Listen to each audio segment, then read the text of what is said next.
Assalamualaikum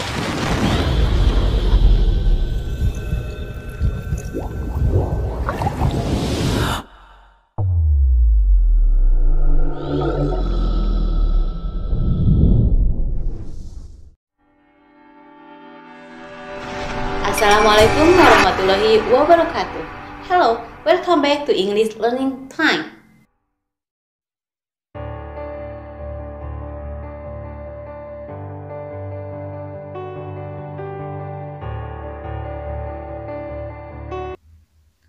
Belajar bahasa Inggris pasti akan selalu berurusan dengan teks, karena teks merupakan suatu karya tulis yang di dalamnya terdapat beragam grammar dan juga vocabulary dengan fungsi tertentu.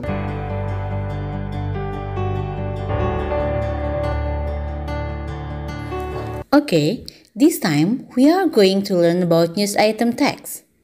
Why? Because this is one of familiar things in our daily activities.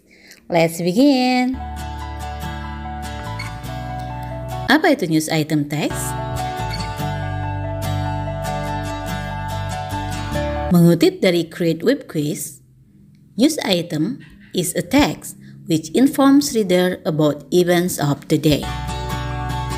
The events are considered newsworthy or important. It means if there is an important event that should be known by many people.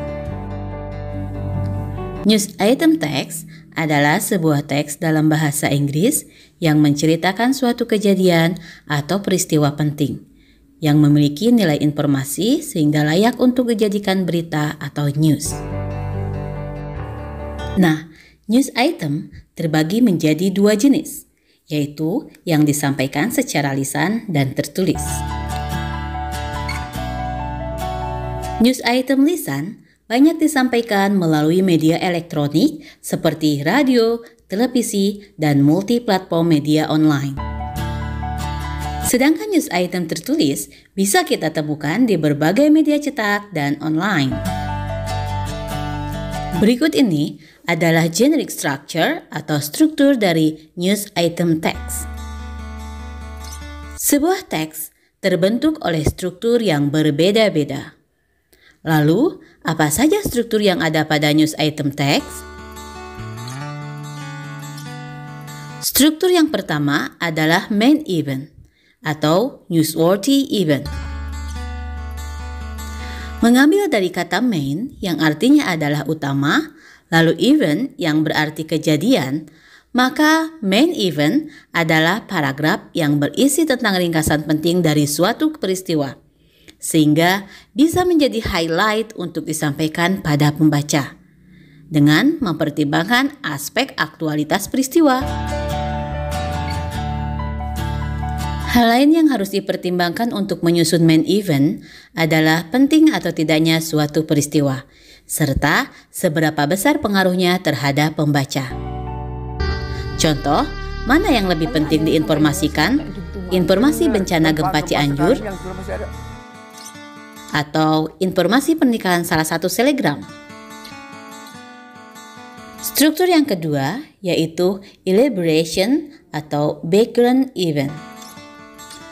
5W1H adalah uraian dari what, where, when, who, why, and how. Semacam rumus yang digunakan oleh kalangan jurnalis untuk menjadikan suatu teks layak menjadi sebuah berita. Background event memberikan informasi latar belakang peristiwa yang terjadi, mulai dari apa dan siapa saja yang terlibat, di mana, kapan, mengapa, serta bagaimana peristiwa tersebut bisa terjadi. Struktur ini harus tertulis secara lengkap agar pembaca dapat memahami informasi dengan baik dan akurat. Struktur yang terakhir yaitu research of information atau dikenal juga dengan kata search. Pernah kan baca kalimat yang menyatakan kesaksian tentang sebuah peristiwa dari seseorang dalam teks berita? Seperti yang dituliskan BBC Media berikut ini. Regional Government Ridwan Kamil said 1,062 people were killed. over 7,000 injured, and more than 1,300 people displaced by the disaster, the BBC reported. Nah, kalimat tersebut merupakan contoh bagian SWOT, yaitu bagian yang berisi tentang data faktual, analisa para ahli, saksi mata, dan informasi utama lainnya dari berbagai pihak lain yang terlibat. Hal selanjutnya adalah language features atau unsur kebahasaan dari news item text. Apa saja ya? Yang pertama, using simple past tense. Simple past tense adalah bentuk kalimat untuk mengungkapkan suatu kejadian di masa lalu. Karena berita tersebut baru ditulis setelah peristiwanya terjadi. Ini lazim dilakukan oleh media cetak dan teks online. Unsur kebahasaan yang kedua yaitu using saying verbs.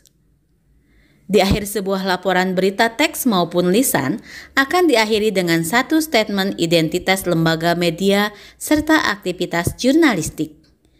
Contoh BBC Media di akhir laporannya mencantumkan BBC reported.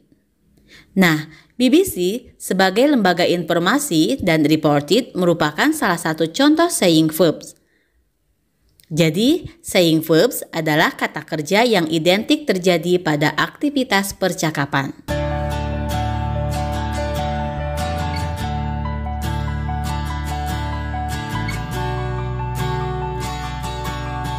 Unsur kebahasaan news item teks yang ketiga yaitu using action verbs. Action verb atau dynamic verbs adalah kata kerja yang merujuk pada suatu tindakan yang terlihat oleh orang lain. Coba kita lihat dari contoh kalimat berikut. More than 1,300 people displaced by the disaster.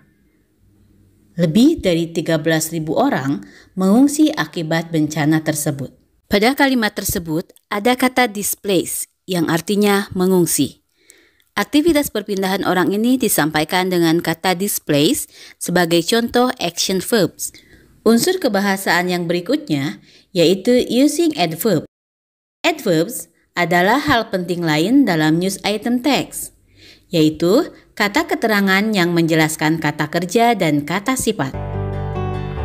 Adverb yang digunakan adalah adverbs of time atau kata keterangan waktu, adverbs of place, kata keterangan tempat, and adverbs of manner, kata keterangan cara melakukan sesuatu. Perhatikan contoh penggunaannya dalam kalimat berikut. Earthquakes are common in Indonesia, with seats on the ring of fire area of tectonic activity in the Pacific with a 2018 quake in Sulawesi, leaving over 200 dead miserably. Dari kalimat tersebut diketahui 2018 atau 2018 sebagai contoh adverbs of time atau kata keterangan waktu. Sedangkan contoh dari adverb of place atau kata keterangan tempatnya ada dalam kata Indonesia, Pacific, and Sulawesi. Dan contoh dari adverbs of manner atau kata keterangan melakukan suatu cara ada dalam kata miserably yang artinya secara menyedihkan.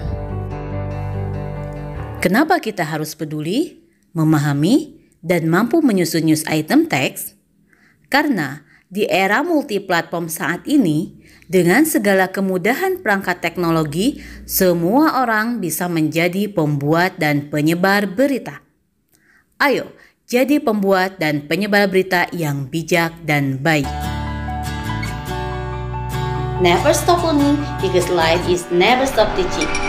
Thank you so much and hope to see you soon. Assalamualaikum warahmatullahi wabarakatuh.